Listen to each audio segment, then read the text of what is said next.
And hi, I'm Cindy, and welcome to Pearls of Liberty, February 11th, 2012. This week, Ron Paul was very much in the news again, and we were just actually looking at the primary results, the primary that's going on in Maine, that you can see Don found where you can see the results live, which is pretty cool. And I'll let him tell you about Ron Paul. Okay, yeah, the Maine caucus is updated on a web page in real time in an Excel spreadsheet format, and you can see the returns by county, broken down by county as they come in. This is the way it's supposed to be. This is a caucus state where you can, anybody that's been to the caucus can say, yeah, that's our number, that's right. And this bogus stuff that they're trying to do, or they did try to do in places like Iowa and Nevada is totally messed up. I've signed an online petition to get a true status update in Nevada. It's just so bogus. If you look at the graph that shows no change from the 2008 results, it's totally phony in Nevada. But Maine's looking good, and that'll probably be the first primary that Ron Paul wins. And Ron Paul's really has, as everybody has probably heard by now, his strategy is about delegates, not so much as the win.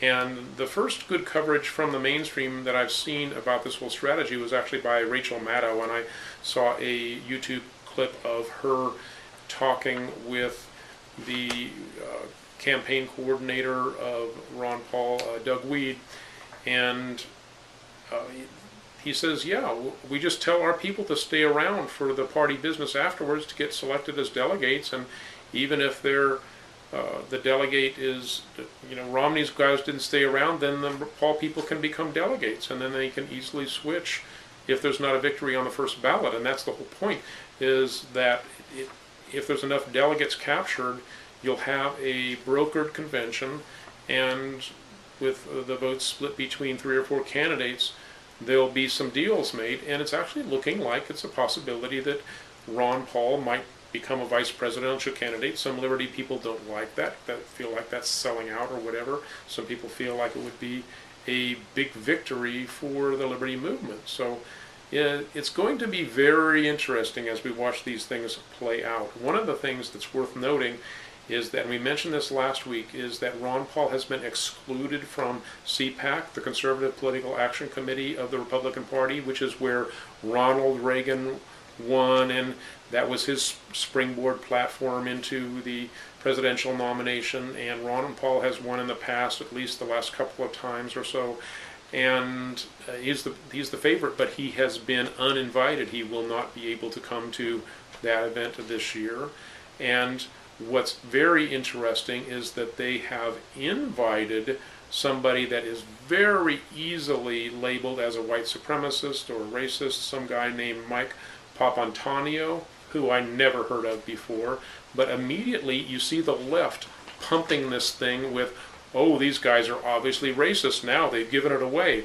Well, I'd like to point out that this is a clear and obvious propaganda strategy to poison the well. It's a clear propaganda technique that will and make it so that the right is easily demonized. If anybody comes on strong, any of the up-and-coming Liberty Movement people show strong in that CPAC, they can easily demonize the movement, saying, look, they invite white supremacists. These guys are not to be, they're not mainstream, they're not anything that should be given any credence at all. It's such an obvious attempt, and because it's happening this year, what they can do is give exposure to that event and say Ron Paul has won it in the past, and guilt by association say, see, Ron Paul's probably a closet white supremacist. So this is the kind of things that the establishment does. When any movement gets too strong and threatens them, they will use techniques like this, poisoning the well, to be able to make them look bad, and the average people that aren't paying any attention, they'll believe the smear campaign. So that's what's happening on the Ron Paul front, and we are in for an exciting ride. Well, we wanted to talk a little bit about some things that Benjamin Fulford has discussed in his blog. And I'm remembering that he didn't Fulford state that the White Dragons do not want Mitt Romney to be the Republican nominee, and that they're going to oppose him. And you were thinking that Rick Santorum might be the one? Santorum wasn't mentioned in the blog. What was mentioned in this past, it's a little hard to remember it on Saturday when we're taping this because the blog comes out on Monday, but there was some significant stuff in there. And what Fulford actually said was that there are plans in place to, I can't remember the exact terminology, whether they said derail or block or something. The cabal candidate, Romney, won't get it because there's a plan in place to take him out or something to that effect. And right after that happened, this week we saw this so-called Santorum surge. I think it's totally bogus. I don't think there really is that much support for Santorum. He may get that support because once somebody is perceived as being a competitor or in the race, then people will feel released to support him. And of course, Santorum's appeal is to the pro-life people. He's a Catholic, and there was an excellent piece that people should read that came out of News with Views, totally looking into Santorum's background. And I don't trust the guy. And number one, he's a statist. He's one of these guys that says that if you believe this way, then you should get government to enforce your beliefs. Well, that isn't what Americans as liberty people have historically been about. That's the way that fascists and control freaks and dictators act, and that's the Santorum mindset. I mean, put a Christian veneer on it, put a smiley face on it, do whatever you want to do, but that's what it is. Anyway, Santorum had this sweep, so that may be, in fact, the beginning of this derailment of Romney, because Romney didn't win and, in fact, came in third in Minnesota. So we may be seeing that happening, and it's looking like Romney will not have the nomination so no. Of course, at the same time, Benjamin Fulford wrote a couple weeks ago that the White Dragons, the people who are trying to restructure the world to some extent for better, won't interfere that much in American politics, that we really need to clean up our own backyard in the U.S. So that definitely doesn't let us off the hook. But the Republicans have had a lot of guys that they've set up this time around. I mean, for a while, Herman Cain looked like the guy, and they've stood just about every candidate up, except for Ron Paul, of course, and said, "Here, love this guy." And there's always been a reason why people just did not love that guy. And so we, as liberty-minded people, we need to continue to seek out who these people really are. And so far, Ron Paul is the only one who stands up to scrutiny, isn't he? Well, absolutely. From a traditional American conservative perspective, he's the only one that's going to reduce the size of government. So there you go. I couldn't, as you were talking about all this, the array of candidates, I couldn't help but think of this picture that I saw this week of Gilligan's Island with the face of each of the Republican candidates on one of the characters in Gilligan's Island. It's pretty hilarious. Yeah, that's great. We'll put that in among our links, because it'll probably make you laugh. That's how amusing it is. And just more about the Fulford blog related to economic policies, and it really just feels to us as if the economic system of the world is kind of being restructured, reworked, and it's not certain at this point what all of it is going to look like. But we were listening to R.J. Hender's radio program this week, Morning Liberty, on the day that Ken Cousens was a guest. And Ken Cousens actually stated that there is a new financial system in place. Right. This week, I recommend people listening to it, and we'll give a link to the archive of Ken discussing the fact that there is a new financial system in place. And he gave some specific examples of some certain things that appear on the screen, and it's a value-based economy, not a fiat-based economy, and there has been this restructuring going on across the world. So far, America hasn't been impacted by that, but it will be soon. And we've been hearing things about a report of the impending dollar devaluation. So we're kind of holding our breath and hoping that we're ready, because it's going to be a wild ride as this stuff kicks in.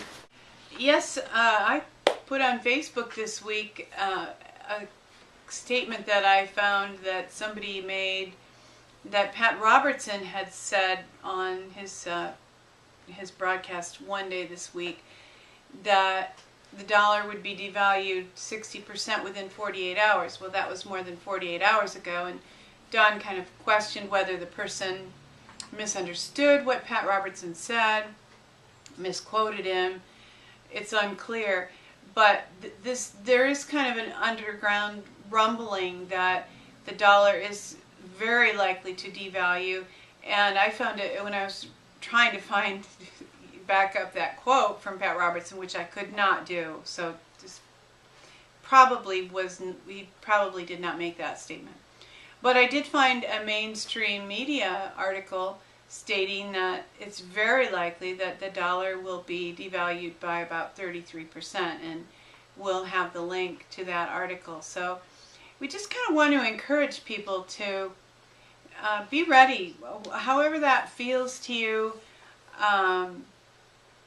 We, in this country, because we haven't experienced dramatic, rapid change, we kind of don't believe that it really can happen. And even I, to some extent, even though I talk about these things, there's a part of me that doesn't really believe that we could have rioting in the streets, that we could have our government in upheaval. However, it appears that these things are very likely, and we have heard that preparations are being made through the NDAA and the FEMA camps. Well, yeah, that's the whole reason why the National Defense Authorization Act was passed, because these people behind the scenes in Washington know what's going on. They know that the rug is going to be pulled out from under American society. There may have been some plans that we heard about, possible scenarios for Obama to come out looking like a shining superstar and for this great salvation thing to be saved. But everything we're hearing from the global powers that are doing their best to outmaneuver and back the Anglo-American banking system into a corner, everything we hear from that camp says they are failing. They won't be able to put the pieces back together again. They won't be able to pull the rabbit out of the hat. So that's why the NDAA was put through, because the elites know that throughout history, when people have severe economic restrictions, they are angry. They blame their leaders. They need to get physical and take it out on somebody, and people get desperate, do whatever they can to get food, and that means just a general atmosphere of lawlessness, which will cause the police, people to beg the police and the military to come in and restore order, and then we have a state of martial law, and with the NDAA, then they can do this arrest illegal, constitutionally illegal, but that's what's being set up. So it's not that far off, and we're hearing that a massive economic changes could be in store very, very soon. It might be like a white squall in the ocean, where it just comes out of nowhere, and it's this dramatic change. And right now we're in the calm before the storm, something like that. Now, it could all blow over. It could all turn around peacefully, or could come in more slowly. Right now, it's the good information we're getting is it's not looking like that. It's going to be rough.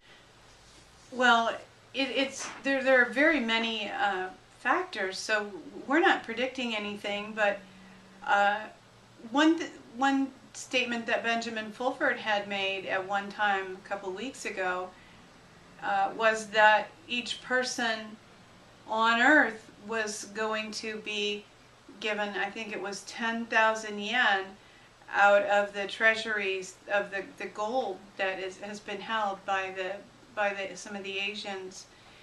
And now I'm wondering that at one time that translated to about $125,000. Maybe if it happens after the devaluation of the dollar, everybody will get $250,000.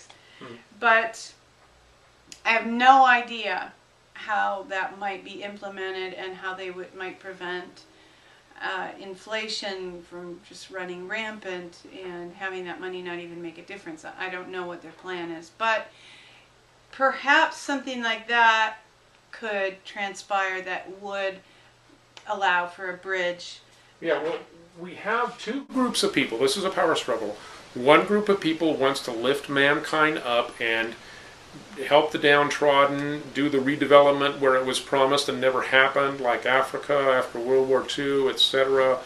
That's what they want to have happen. The other half wants to do this order out of chaos thing where we bring in this incredible crisis and then we take you to a new level of enslavement.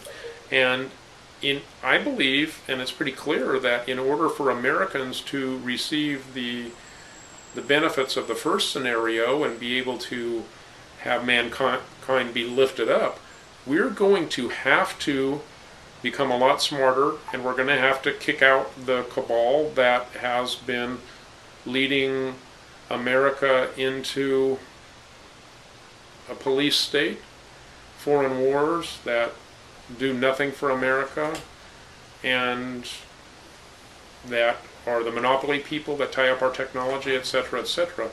It's choice, and it's not going to happen. The $125,000 or whatever it is from the good guys in the other parts of the world, I don't think if that's going to drop in Americans' lap without Americans, a good portion of us anyway, showing some initiative and getting some movement going to replace the structure that we have in place. And I'm not calling for riots in the street or anything like that, but just some serious grassroots desire to return to constitutional liberty. And of course the Ron Paul campaign is an excellent example of that. It's moving fast, but it needs to pick up steam. All good stuff. If you find yourself confused or overwhelmed by some of this information, David Wilcock on his website, Divine Cosmos, has been putting together a tremendous series, very comprehensive series of articles called Financial Tyranny, and we will put up the link for those. It really it digs down pretty deep and explains how money has been the tool that's manipulated civilizations for many hundreds, if not thousands of years. Divine Cosmos, that sounds kind of, Am I going to lose my salvation if I... You know, that's between you and God. It might be worth the risk. No, it's not... it is definitely what we used to call New Age website, but if you're offended by that, you can probably overlook it. If you're not offended by it, just take it all at face value, and take the truth that's there. One of the most encouraging things we've found is in the Liberty Movement when you get people that are Christian conservatives that can work alongside with New Agers who both understand the value of liberty and how it draws people together. It's a beautiful, beautiful thing.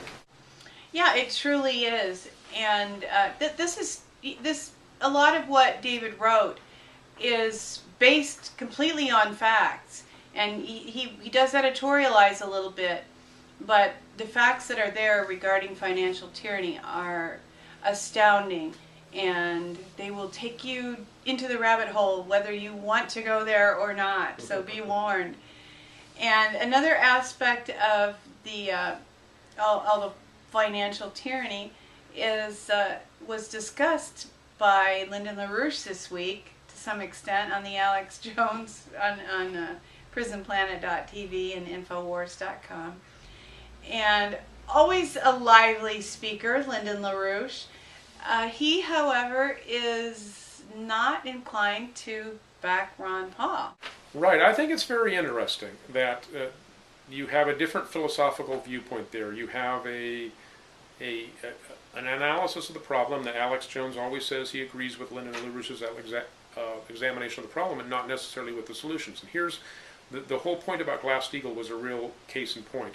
And when Alex asked LaRouche about Ron Paul, he says, well, the person I back would need to be very clearly calling for the reinstitution of the Glass-Steagall Act, and Ron Paul is not doing that.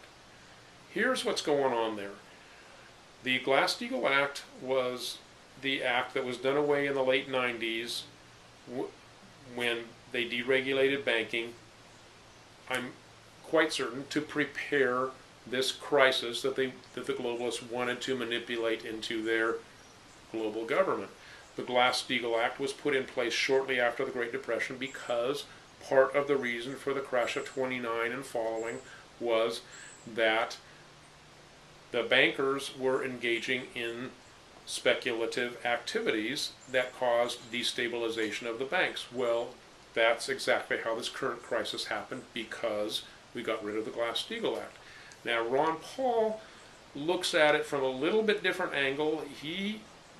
LaRouche is working within the money system as it is, the Federal Reserve System that we currently have post-1913, and is trying to stabilize that system.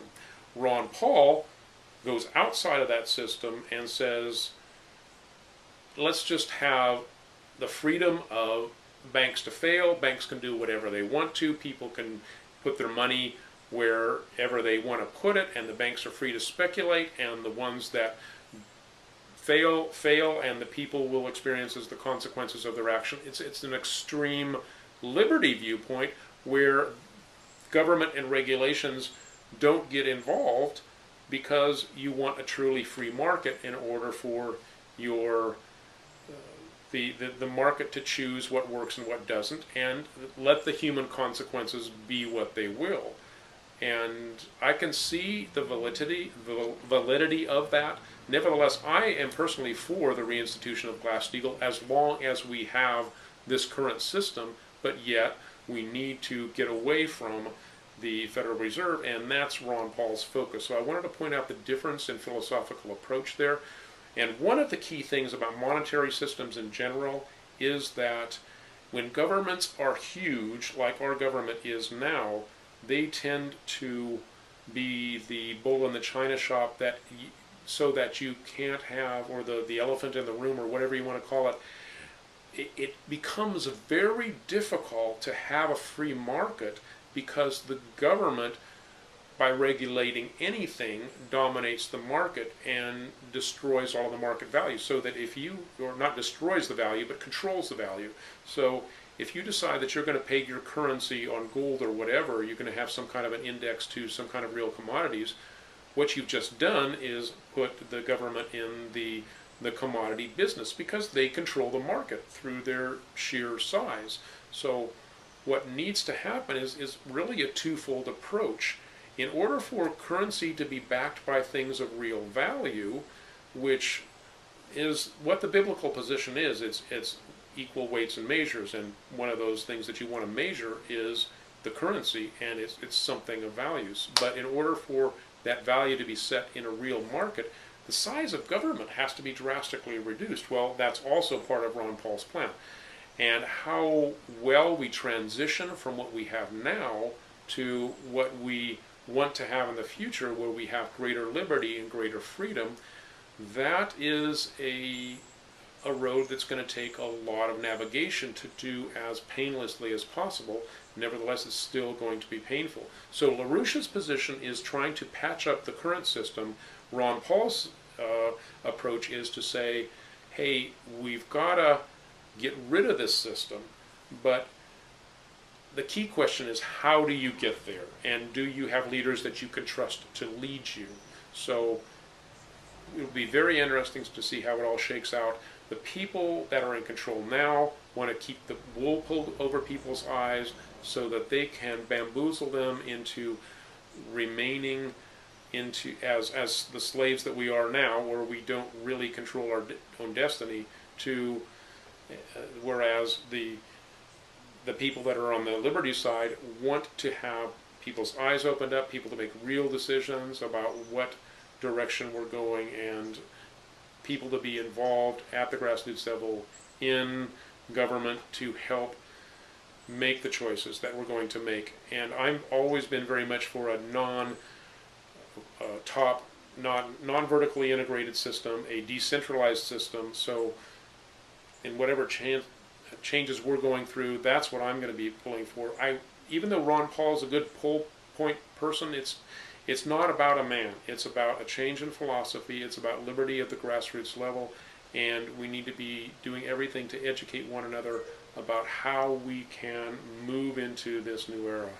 Sure, and anytime we are following a man, we're setting ourselves up to be misled.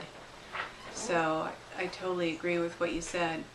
And there is still a lot of noise being made about war in Iraq. Everybody, all the talking heads say it's inevitable, it's going to happen next year or next month, or that is getting a lot of press, and I think that fear that generates tends to support the causes of the elite in an occult, spiritual way. So try not to be afraid of war. We have actually heard that, Benjamin Fulford is talking about a lot of people at the Pentagon who oppose the war, and other people are stating that as well. So it does seem that it's very entirely possible that war will be avoided. It's possible that it won't happen, and that would be amazing, astounding, and they say that they've stopped it from happening so far. There have definitely been times when the cabal powers tried to start a war and it didn't happen. The Russia, Georgia, Odessa in 888, that whole thing was supposed to become a regional conflict that could escalate into a bigger war. It didn't happen because people saw through it. They saw, and there's a lot of new media, the internet media, that is able to expose a false flag as soon as it happens. Anything that happens in the Persian Gulf where something isn't what it's supposed to be, I'm really pretty confident that that will be exposed and they won't be able to keep the lid on it. So whether or not they can bring in internet censorship to shut the flow of information down that quickly, I don't know. I think Americans would wake up pretty fast if the internet got shut down really quick. So I think the things are not looking too good for these powers that be. I think that they may not get their war, which would be just awesome. And we'll have to see how that works out, but that's certainly what we're hoping for. Yeah, I think some people like to refer to them as the powers that were. So the powers that be. Personally, I like that. And we have had some encouraging news this week.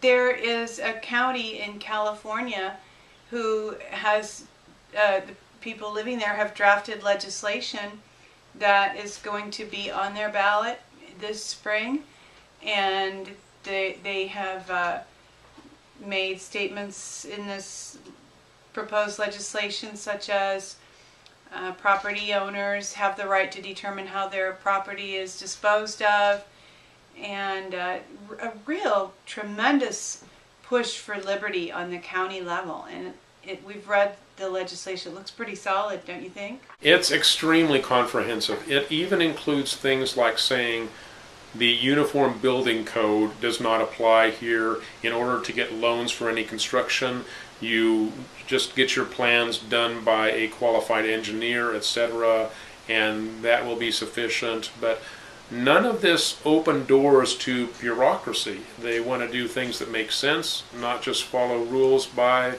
bureaucrats that come in from outside the county. And these are people that really want to be independent, self-sufficient, and promote a liberty culture in their county. So I think it's really exciting. Now, I think you understood better than I did. How does it work if somebody were to, like, for instance, put up a factory farm next to you or build a factory across the street from you? What are your options in this? One of the things that they didn't talk about in this was that the zoning regulations that are imposed from outside would not be allowed, imposition of zoning regulations, but that doesn't mean that local people might not come up with their own zones and ways to manage growth.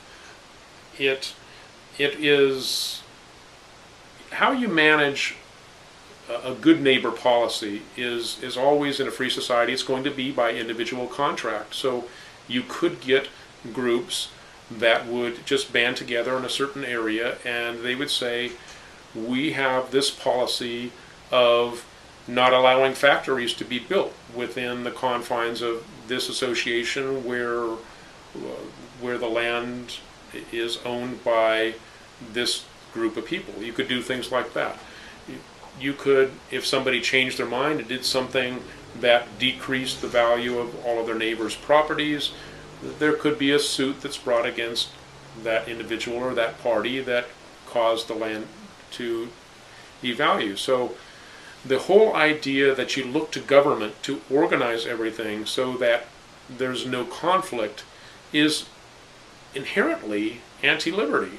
What you want to do is just know that whatever problems that arise, you have solutions. The contract law and the ability to come to agreements that are shared among groups of people. There's no reason that can't work.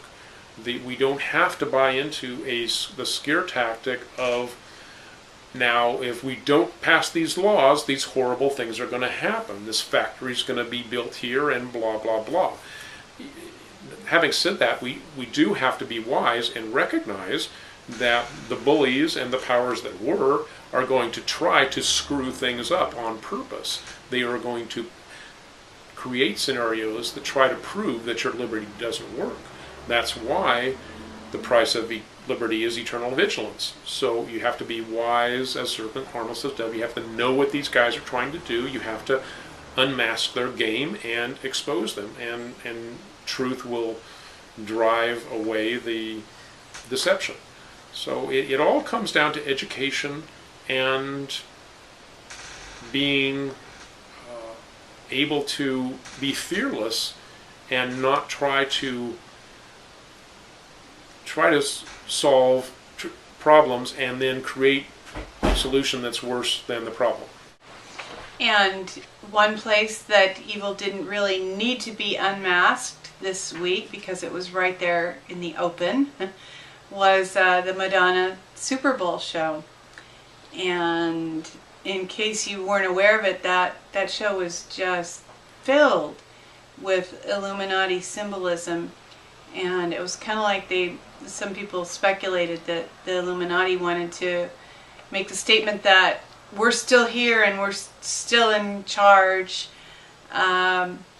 Definitely was a lot of movement there, and hopefully it was a death spasm, but we'll find out, I guess.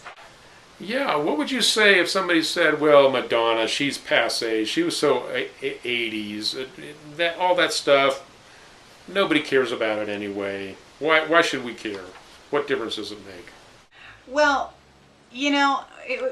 I don't really like to say this because it might make some people feel uncomfortable, but unfortunately, I believe that just the way that situation played out, everyone who was watching that halftime show was to some extent drawn into, whether completely willingly or, well, it was willingly, but perhaps unknowingly, drawn into an occult ritual of sorts, and became a participant through watching on television and giving agreement to it just by the very fact that we were all watching it. Don and I actually,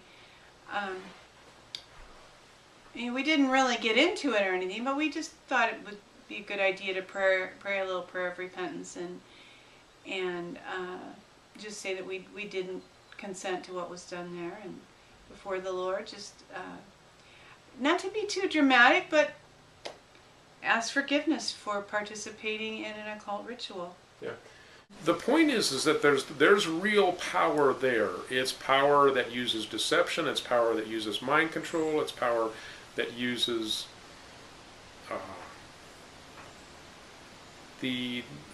totally the dark side.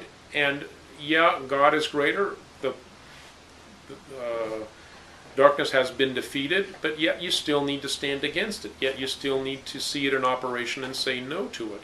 And this is a case in point where if America doesn't stand against the occult ritual, then the occult ritual it's an agenda that's set. It's the marker that is accepted in society, and that's okay.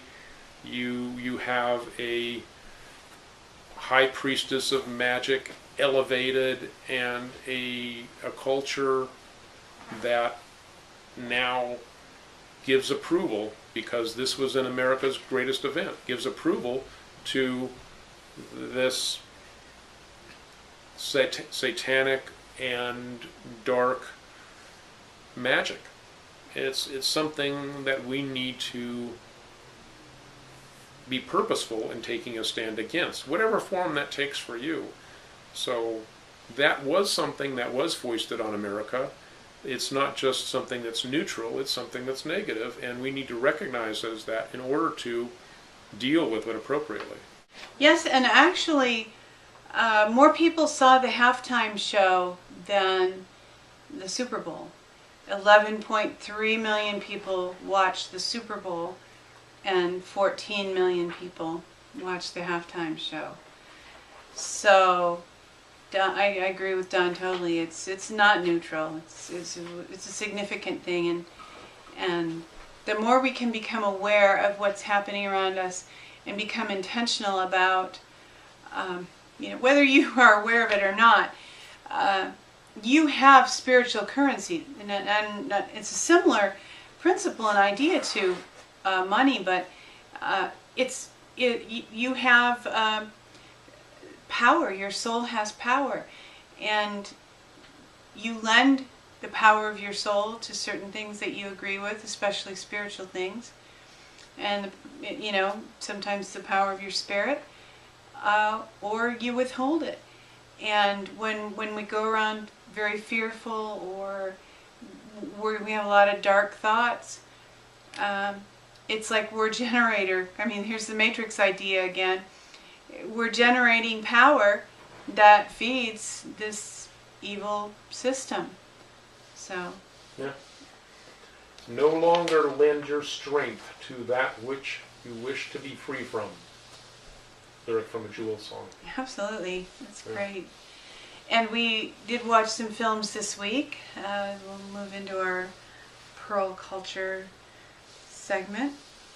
We watched Senna, and to be quite honest, I didn't pay a whole lot of attention because I was working on my laptop, but it is a documentary about a race car driver, and good story. This is Senna. Senna is and I can't even say his first name, but Brazilian race car driver in the mid-'80s and early to mid-'80s. very interesting. And I'm a fan of race car driving, not so much NASCAR, but more Formula One. I didn't watch it in years, but before the 80s I used to watch it a lot. I haven't watched it much since then, but so I didn't know about this man and some of this. Heard little bits and pieces on the news, but didn't really follow it at the time.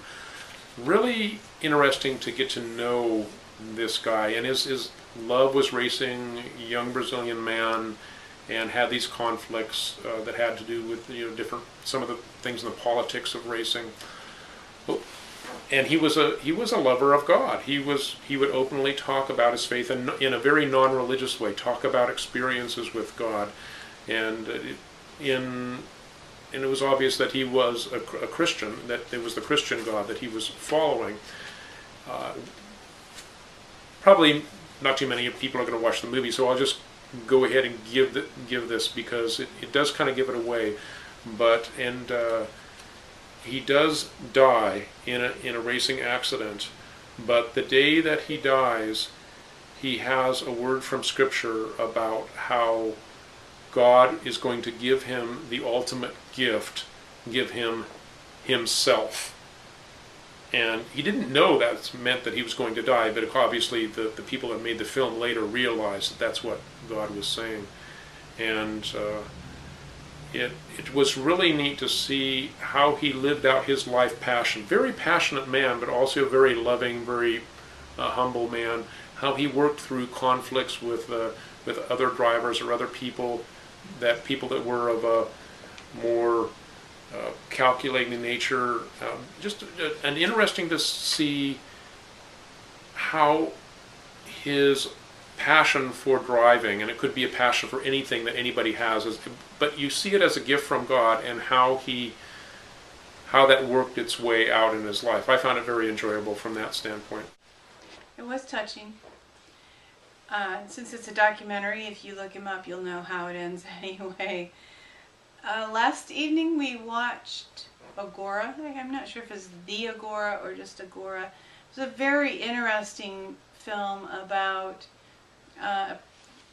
Alexandria in the period in history where there were a lot of the Roman worship was still being practiced, the Roman gods, and there were Jews and there were Christians, and this also is very much based on a true story. According to what Don read online, it follows what actually happened almost to the letter. And it's interesting for many reasons.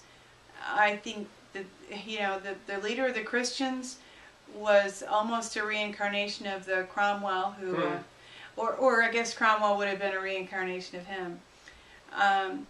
Just the I thought Christians didn't believe in reincarnation. Well, what about Elijah and John the Baptist? I mean, I don't know. But this film, it showed a lot, sadly, about how Christians become territorial, like any other religious group, when they begin to come into power. Kind of sad. Yeah. The character that was the dominant Christian was Cyril of Alexandria, a true historical character. And some of the things are speculation as to how much involved he was in some of the things that happened. But there's not too much doubt that what happened in Alexandria from a Christian standpoint did not really reflect too well on the character of Christ, so that's kind of sad.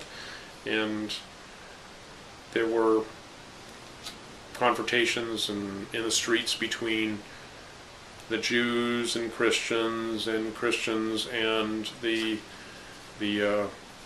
people that believed in the pagan gods and all of that. And you saw attitudes that, and I'm not sure how much of this is just projection of the filmmakers, but they obviously were thinking about it in terms of a teaching tool for today. And I think that's valid, where we see the self-righteous, bigoted nature of all different sides in a conflict, etc. So you know that this stuff that happens today has been happening throughout history. Well, one of the points that I thought didn't come out in the movie that probably did, that happened in reality, is that we know that some of these behind the scenes power brokers, elitists, Kabbalists, they purposely pit groups against each other so that they can divide and conquer. And I am strongly suspicious that that happened in Alexandria too. However, you don't see that in the movie. It comes off as these are just different people groups that had this conflict. So I take that as kind of a rather surface view and probably relatively true on its face. It is interesting. You have a woman scientist, which is unusual but accepted in that day, and then you had Christians that could not deal with a woman in a position of that kind of authority within the culture. That kind of thing that really tends to reflect poorly on Christians. So it was interesting, and you'll learn some history from it. And it's a beautifully made film, and there's not so much CGI that it will choke you or anything like that. It's a well-made film. I enjoyed it very much. I don't think we rated it, but I think I will go back and give it 5 stars. And this week we also watched a Richard Gere film called The Double, and it was a secret agent film. It was a good mystery thriller. It has Richard Gere in it, and I can't remember the name of the young actor who's also in it, and it has some interesting twists. I won't give it away. Some of the reviews I read said that they didn't completely buy the whole scenarios, that they thought might be flawed. I can kind of see that, but nevertheless, it is creative, it does make you think, and it does kind of, it plays with the idea of the Cold War continuing after the Cold War and sleeper cells being set up, etc. So from a propaganda standpoint, and I do believe that all films are, they're not just pure entertainment. Somebody writes a script for a reason, to try to say something. I think that this is a setup for the old enemy, the Russian spy, to become reactivated and that kind of a thing. That's what this film is about. It's a recent film too, so it's interesting that Hollywood would make a movie where Russian spies are doing secretive things and you don't really know what it's all about until the end. It's interesting on a couple of different levels. Yeah, it was good. I was hoping for something on the level of The Jackal, and so I was a little disappointed, and it doesn't reach quite to that. I think The Jackal is just an amazing film, very incredibly exciting, and good actors and a lot of fun. So The Double, yeah, it's fun, it's good, but not the best thing Richard Gere's ever done. And we watched a newer production of Dr. Zhivago, which was in 2 episodes, and it was very nicely done. In some respects, I like what they've done in this version more than the original. Yeah, and Dr. Zhivago is one of my all-time favorite films, and I like this film a lot. The acting was really excellent. The person that plays Yuri doesn't have the stature of Omar Sharif, who kind of has a bigger than life persona, but he does have a lot of depth to his character, and he's a good actor, played it very well.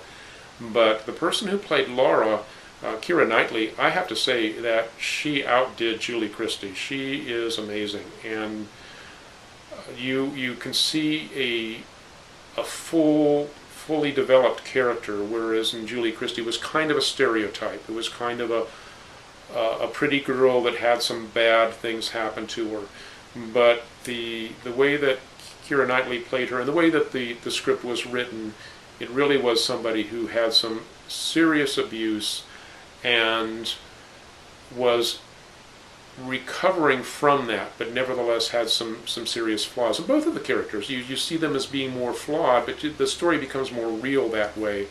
The The landscapes are different. They're more the country cottages out in some hilly country instead of a flat area in Siberia, and some of the other characters are also very well done. Sam Neill plays the lawyer that is the unwanted helper, so to speak. Does a great job. And the person that plays Strelnikov, if I'm saying that name right, who is Laura's former husband, has become this firebrand revolutionary, is played very well also, and you get to see these dynamics. I love the film because it shows a country in the midst of revolution with people who are driven by the revolution, and you see the human cost of the revolution in a few small lives, and it's a powerful movie for that reason. It's a book I should read someday because I love that kind of literature as well, kind of along the lines of Dostoevsky and the great Russian authors, Boris Pasternak. It's a great story, and it's a very well done movie. So do you have any parting words of wisdom? Wisdom is needed to navigate the road that we're coming into, so seek God with all your heart because it's going to really, really matter.